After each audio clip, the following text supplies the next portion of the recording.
KGF, Salaar లాంటి సినిమాలతో ఒక తన స్పెషల్ మార్క్ ఆఫ్ డైరెక్షన్‌తో ఆల్మోస్ట్ ఇండియా వైడ్ ఫ్యాన్స్‌ని పొందినటువంటి దర్శకుడు ప్రశాంత్ నీల్. అదే స్థాయిలో పాన్ ఇండియా లెవెల్‌లో ఇంకా చెప్పాలి అంటే కూడా హీరోలు ఇప్పుడు ఆల్మోస్ట్ నంబర్ 1 కోసం పోటీ పడుతున్నటువంటి హీరో జూనియర్ ఎన్టీఆర్.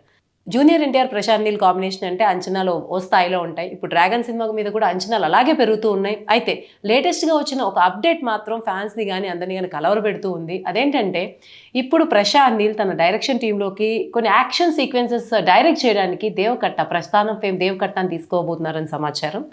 అయితే గతంలో రాజమౌళి కూడా వారణాసి విషయంలో కావచ్చు, ఇంకో ప్రాజెక్ట్ విషయంలో కావచ్చు దేవకట్టని తన సినిమాల విషయంలో కొంత సర్వీసెస్ అయితే తీసుకున్నారు. అయితే ఒక సినిమాని ఒకే డైరెక్టర్ హ్యాండిల్ చేసిన దానికి, మల్టిపుల్ డైరెక్టర్స్ హ్యాండిల్ చేసిన దానికి ఖచ్చితంగా డిఫరెన్స్ ఉంటుంది. ప్రశాంత్ నీల్ ఇప్పటివరకు తీసిన కేజీఎఫ్ కానీ, సలార్ కానీ సింగిల్ డైరెక్టర్ అంటే తను ఒక్కడే హ్యాండిల్ చేసినటువంటి సినిమాలు. అవి ఎట్లాంటి అవుట్పుట్ ఇచ్చాయో, తీసిన 2 సినిమాలకే తను ఆల్మోస్ట్ పాన్ ఇండియా డైరెక్టర్ ఎలా అయిపోయాడో అందరికీ తెలిసిన విషయమే. అయితే ఇప్పుడు ఈ డ్రాగన్ సినిమా ఏదైతే ఉందో ఇది తెలుగు ఆడియన్స్ని కూడా టార్గెట్ చేస్తూ ఉండడం వల్ల, అందులోనూ దేవకట్ట అంటేనే హార్డ్ కోర్ డైలాగ్స్కి, ముఖ్యంగా మనం ప్రస్థానంలో డైలాగ్స్ చూస్తుంటే ఎంత షార్ప్గా, ఎంత హిట్టింగ్గా ఉంటాయో అందరికీ తెలుసు. సో అటువంటి పవర్ఫుల్ డైలాగ్స్ రాయడానికి దేవకట్టని తీసుకుంటున్నారు. అయితే దేవకట్ట కెరియర్ కనుక మనం గమనిస్తే ఆయన powerful screen play writer, dialogue writer అయినప్పటికీ డైరెక్టర్గా మాత్రం ఆయన జర్నీ అంత స్టేబుల్గా లేదు. అంత సక్సెస్ఫుల్ డైరెక్టర్గా కూడా ఆయన మార్క్ చేసుకోలేకపోయారు.